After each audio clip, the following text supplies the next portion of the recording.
শরীয়তের ভাষায়, আল্লাহ রসুল সাল্লাল্লাহু আলাইহি ওয়াসাল্লামের ভাষায় বলছেন, এইভাবে কেউ যদি বিবাহ করে থাকে তাহলে তার বিবাহ হয় নাই। তাদের দ্বারা যে সন্তানগুলি হয়েছে, এই সন্তানগুলি কি হবে এটা আপনারা বলেন। কি হবে?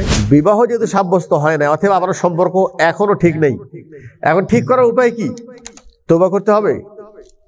জি না, এরা সহজ পথ বের করে নিচ্ছে, ঘর থেকে বের হয়ে যাচ্ছে, পলায় যাচ্ছে, যে কোথাও কাজীকে ধরে বিবাহ করে নিয়ে এখন পরে বাধ্য হয়ে এখন মা বাবা রাগ করে বলছে তোদের সাথে কোনো সম্পর্ক নেই। যেনারা এইভাবে বিবাহ করেছেন এবং করার পর মানে আপনাদের বৈবাহিক দাম্পত্য জীবন চলছে এবং আপনাদের অনেক সন্তানাদিও মাশাআল্লাহ হয়ে গেছে, ঠিক আছে না? এখন আপনার জন্য করণীয় কি? আত্মাহারিক টিভি, ওহির আলোয় উদ্ভাসিত জীবনের জন্য। আমরা কি চাই আল্লাহ না করুক আমাদের সন্তানটা পিতৃহীন সন্তান হোক? এটাকে আমরা কেউ চাই? আচ্ছা, এখন একটা খেয়াল করে, সেটা হলে সমাজে এমন কিছু প্রচলিত বিবাহ এখনো আছে, সেই ওরকম পদ্ধতিতে আমরা অনেকেই বিবাহ করেছি, আমাদের সন্তানাদিও হয়ে গেছে, কিন্তু আসলে ইসলামের দৃষ্টিতে আপনার বিবাহই হয় নাই। এটা কি সম্ভব?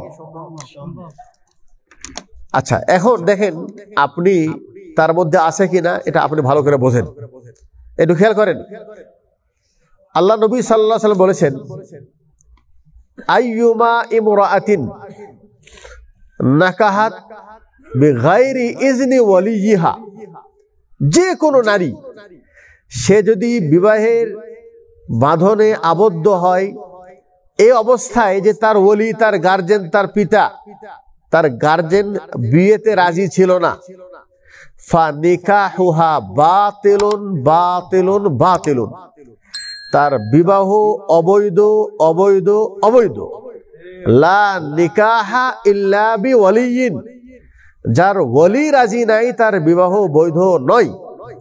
এখন দেখেন, আমার মনে হয় আপনাদের ভিতরে এরকম কোন পরিবার নেই যিনি বিবাহ করেছেন মেয়ে ভাগিয়ে নিয়ে যে, অথবা প্রেম করে বিবাহ করেছেন, মানে আপনার স্ত্রীর ওলি গার্জেন রাজি ছিল না, ঠিক আছে?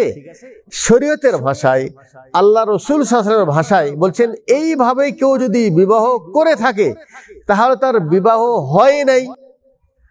আর বিবাহ যদি না হয়ে থাকে তাদের দ্বারা যে সন্তানগুলি হয়েছে, এই সন্তানগুলি কি হবে এটা আপনারা বলেন। কি হবে? আচ্ছা, এই বিষয়ে কোন আপনারা আলোচনা শুনেছেন? নাই বললেই চলে, তাই নয় কি?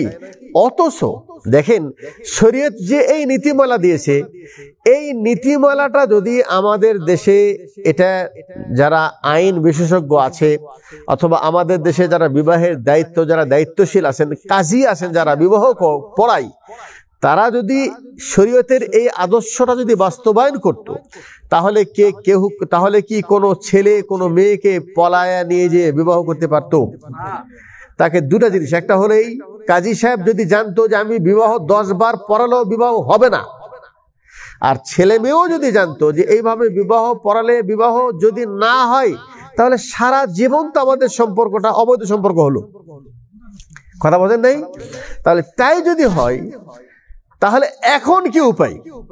এটা হলো প্রশ্ন, এটা হলো আপনার জন্য এটা জানার বিষয়। যেনারা এইভাবে বিবাহ করেছেন এবং করার পর মানে আপনাদের বৈবাহিক দাম্পত্য জীবন চলছে এবং আপনাদের অনেক সন্তানাদিও মাশাআল্লাহ হয়ে গেছে, ঠিক আছে না? এখন আপনার জন্য করণীয় কি? কি করতে হবে?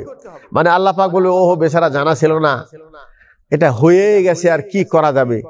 বিষয়টা কি এমন?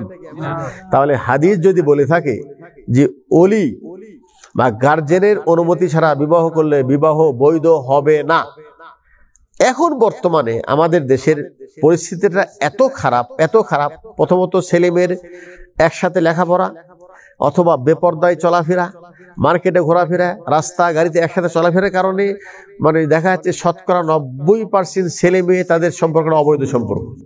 এবং যখনই তারা পরস্পর একে অপরকে ভালোবাসতেছে, মহব্বত করতেছে, মা বাবা হয়তো বিয়েতে রাজি হচ্ছে না, এরা সহজ পথ বের করে নিচ্ছে, ঘর থেকে বের হয়ে যাচ্ছে, পলায় যাচ্ছে, যে কোথাও কাজীকে ধরে বিবাহ করে নিয়ে এখন পরে বাধ্য হয়ে এখন মা বাবা রাগ করে বলছে তোদের সাথে কোনো সম্পর্ক নেই, কিনাই সম্পর্ক নেই। এখন তারা একটা ভুল করেছে, আর মা বাপ সম্মতি না দেওয়ার কারণে, মা না মেনে নেওয়ার কারণে তাদের সারা জীবনের সম্পর্কটা মানে অবৈধ সম্পর্ক চলছে। কথা বুঝে আসলো ভাই? এখন এখান থেকে কোনো উত্তোলন, এখন যারা আমার আলোচনা শুনছেন হয়তোবা কারো জীবনে এটা ঘটে গেছে, কারো জীবনে এটা কি ঘটে গেছে। এখন আপনি মাশাআল্লাহ দিন বোঝেন, এখন আপনার ছেলেকে মাদ্রাসা পড়াচ্ছেন, বা আপনি এখন হেদায়েতের উপর আছেন, এখন কি আপনি চাইবেন না যে আমি কি ভুলের মধ্যে আছি, নাকি ভুল থেকে আমাকে উত্তরণের কোনো উপায় আছে? কথা বলেন। জি, তাহলে একটু খেয়াল করেন, এটা যে ভুলের মধ্যে আছেন এতে কোনো সন্দেহ নেই, কারণ বিবাহ হয় নাই, বিবাহ সাব্যস্তই হয় নাই। বিবাহ যেহেতু সাব্যস্ত হয় না, অথবা আপনার সম্পর্ক এখনো ঠিক নেই, এখন ঠিক করার উপায় কি? তওবা করতে হবে? জি না, ঠিক করার উপায়টা হলেই, এখনই যদি আপনি বুঝতে পেরেছেন যে আমার সম্পর্ক হয় নাই, কি করবেন? এখন আবার সম্পর্ক ঠিক করলেন, এখনই আবার সম্পর্ক ঠিক করলেন, কি করব?